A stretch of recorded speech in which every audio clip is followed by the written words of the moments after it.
সুপ্রিয় দর্শক, এবার কল রেকর্ড ফাঁস।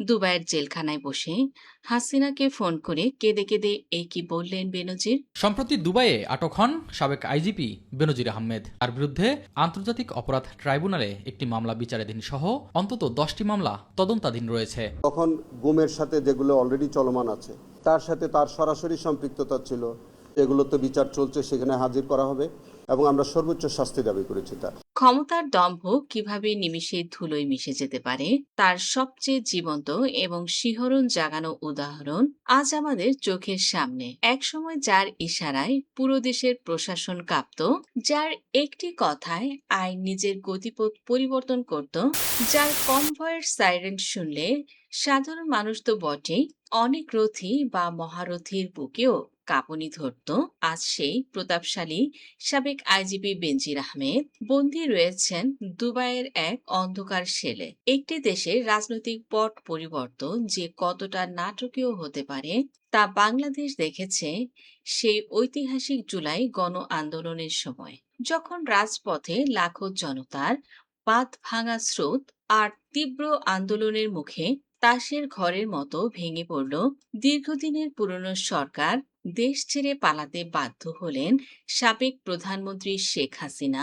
ঠিক তখনই নিজের পিঠ বাঁচাতে রাতের অন্ধকারে দেশ ছেড়েছিলেন বেনজির আহমেদ। তিনি হয়তো ভেবেছিলেন অঢেল সম্পদের পাহাড় আর ক্ষমতার দাপটে তৈরি করা তার অদৃশ্য সিন্ডিকেট তাকে পৃথিবীর যে কোনো প্রান্তে সুরক্ষিত রাখবে। সিঙ্গাপুর, মালয়েশিয়া হয়ে তার গন্তব্য হয়েছিল মধ্যপ্রাচ্যের নিরাপদ আশ্রয়স্থল দুবাই।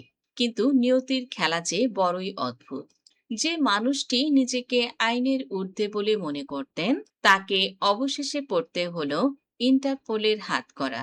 আর এই হাতকড়া পড়ার পর থেকে শুরু হয়েছে এক চরম নাটকীয় অধ্যায়।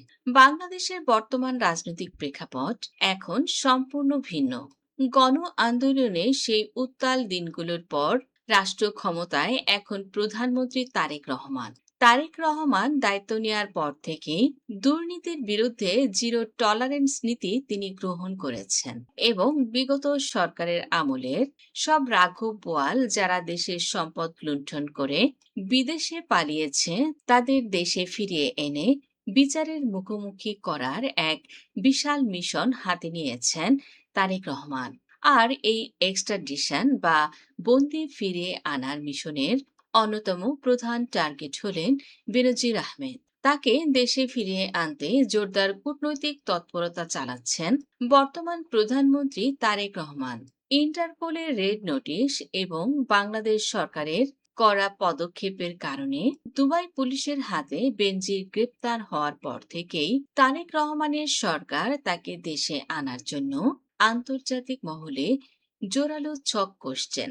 আর ঠিক এই খবরটি দুবাইয়ের কারাগারে পৌঁছানোর পরেই রীতিমতো স্নায়ুচাপে ভুগছেন এক সময়ের এই দাপটে কর্মকর্তা। বিলাসবহুল জীবন যাপন করা একজন মানুষ যখন হঠাৎ করে বুঝতে পারেন যে তার সামনে আর কোনো রাস্তা খোলা নেই, তখন তার মানসিক অবস্থা ঠিক কতটা ভয়াবহ হতে পারে তা হয়তো সাধারণ মানুষের কল্পনারও বাইরে। ওপেন সোর্স ইন্টেলিজেন্স বা ওএসআইএনটি এবং আন্তর্জাতিক গোয়েন্দা মহলের বিভিন্ন গোপন সূত্রের বরাত দিয়ে জানা যায় এই মুহূর্তে নেট দুনিয়ায় এবং রাজনৈতিক অঙ্গনে এক চাঞ্চল্যকর খবর ঘুরপাক খাচ্ছে। আর তা হলো একটি অতি গোপনীয় অডিও কল রেকর্ড ফাঁস। দাবি করা হচ্ছে দুবাইয়ের চরম নিরাপত্তা বেষ্টিত জেলের ভেতর থেকে কোনো এক অজানা উপায়ে বেনজির আহমেদ তিনি যোগাযোগ করতে সক্ষম হয়েছেন বাংলাদেশের সাবেক প্রধানমন্ত্রী শেখ হাসিনার সাথে, যে নেত্রীর ছত্রছায়ায় তিনি একসময় ক্ষমতার একেবারে সর্বোচ্চ শিখরে আহরণ করেছিলেন। আজ জীবনের এই চরম বিপদের দিনে সেই নেত্রীর কাছেই তিনি হাউমাউ করে কেঁদে উঠেছেন। ফাঁস হওয়া তথ্যের ভিত্তিতে জানা যায় ফোনের ওপাশ থেকে চরম আতঙ্কিত এবং বিধ্বস্ত কণ্ঠে তিনি আর্তনাদ করে বলেছেন, আমাকে বাঁচান, যেভাবেই হোক, যে কোনো মূল্যেই হোক আমাকে এখান থেকে উদ্ধার করুন। দুবাই সরকারের উচ্চ পর্যায়ে আপনাদের যে গোপন যোগাযোগ রয়েছে সেটাই কাজে লাগান। কিন্তু আমাকে কোনোভাবেই বাংলাদেশে ফিরিয়ে নিয়ে যেতে দেবেন না।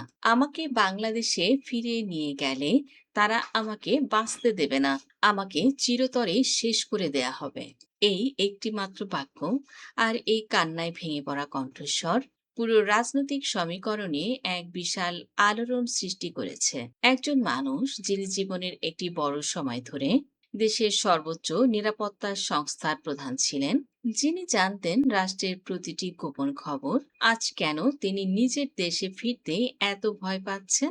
একটু গভীরভাবে বিশ্লেষণ করলে বোঝা যায় বেনজির আহমেদের এই চরম ভয়ের পেছনের কারণটা ঠিক কতটা ভয়াবহ এবং লোমহর্ষক। তিনি খুব ভালো করে জানেন দেশে ফিরলে তার পরিণতি কি হবে। নতুন সরকার তারেক রহমানের হাতে তার বিচার তো হবেই, কিন্তু তার চেয়েও বড় ভয় হলো সে অদৃশ্য শক্তি বা ডিপ স্টেট, যাদের সাথে তিনি বিগত বছরগুলোতে কাঁধে কাঁধ মিলিয়ে কাজ করেছেন। দীর্ঘ কর্মজীবনে তিনি এমন অসংখ্য গোপন ব্লুপ্রিন্ট, রাজনৈতিক পট পরিবর্তন, গুম খুন এবং পর্দার আড়ালের এবং অনেক নোংরা চুক্তির সাক্ষী ছিলেন যা কখনোই প্রকাশ্যে আসেনি। তার কাছে এমন সব চাঞ্চল্যকর তথ্য এবং প্রমাণ সংরক্ষিত আছে যা প্রকাশ পেলে শুধু তার নয়, বরং সাবেক সরকারের অনেক শীর্ষ নেতার মুখোশ চিরতরে খসে পড়বে। তিনি বুঝতে পারছেন যদি তাকে দেশে ফিরিয়ে আনা হয় এবং রিমান্ডের মতো প্রক্রিয়ার মধ্যে দিয়ে যেতে হয়, তবে শুধু তিনি একা ডুববেন না, তার দেয়া তথ্যে ফেঁসে যাবেন আরো অনেকেই। এই কারণে তিনি সবচেয়ে বেশি ভয় পাচ্ছেন তার একসময়ের মিত্রদের। কারণ রাজনীতির অন্ধকার জগতে একটি কথা খুব প্রচলিত, মৃত মানুষ কোনোদিন কথা বলে না। তাকে দেশে ফেরালে সেই অদৃশ্য ঘাতকরাই হয়তো তাকে চিরতরে নীরব করে দিতে চাইবে, যাতে তাদের গোপন সাম্রাজ্যের কোনো তথ্য নতুন সরকারের হাতে না পৌঁছায়। এই অজানা আতঙ্কই এখন তাকে দুবাইয়ের জেলের ভেতরে কুরে কুরে খাচ্ছে। তিনি শেখ হাসিনাকে স্পষ্ট ভাষায় বোঝানোর চেষ্টা করছেন যে তাকে দেশে ফেরালে এমন সব তথ্য জনসম্মুখে আসবে যা পুরো রাজনৈতিক ইতিহাসকে এক নিমিষেই বদলে দিতে পারে। তাই তাকে বাঁচানোটা এখন শুধু বেনজির আহমেদের নিজের জন্য নয়, বরং সাবেক সরকারের অনেক বড় বড় নেতাদের অস্তিত্ব রক্ষার জন্য অত্যন্ত জরুরি। এদিকে সেলে বসে শেখ হাসিনাকে তিনি বিনীত অনুরোধ করেন তার স্ত্রী কন্যাদের এবং 700 কোটি টাকায় যে ফেঁসে যাচ্ছেন এই বিষয়টি থেকেও যেন তিনি সুরাহা পান। তার দাবি, এত কোটি টাকা তার নেই, তাকে মিথ্যা মামলায় জড়ানো হচ্ছে, সেই সাথে তার স্ত্রী কন্যাদের করা হচ্ছে হেনস্থা। এটি মূলত তারেক রহমানের চাল। আমাকে এখানে জেলে আটকে রেখে অত্যাচার করা হচ্ছে। বর্তমান প্রধানমন্ত্রী তারেক রহমানের নেতৃত্বাধীন সরকার কোনোভাবেই তিনি এই ঐতিহাসিক সুযোগ হাতছাড়া করতেও রাজি নন। আন্তর্জাতিক আইন, বন্দি বিনিময় চুক্তি বা এক্সট্রাডিশন ট্রিটির বিভিন্ন ধারা ব্যবহার করে এই মাস্টার মাইন্ডকে দেশের মাটিতে এনে বিচারের কাঠগড়ায় দাঁড় করানোটা এখন নতুন সরকারের জন্য একটি বড় চ্যালেঞ্জ এবং একই সাথে জনগণের কাছে দেয়া প্রতিশ্রুতির বাস্তবায়ন। দুবাই জেলখানার এই গোপন কল রেকর্ড, শেখ হাসিনার কাছে বেনজিরের এই কান্নাকাটি এবং বেনজির আহমেদের এই চরম পরিণতি নিয়ে আপনার কি মতামত? আপনার অত্যন্ত গুরুত্বপূর্ণ এবং বিশ্লেষণমূলক মতামত অবশ্যই নিচের কমেন্ট বক্সে আমাদের সাথে শেয়ার করুন। ভিডিওটি ভালো লাগলে লাইক, কমেন্ট, শেয়ার করুন। ধন্যবাদ।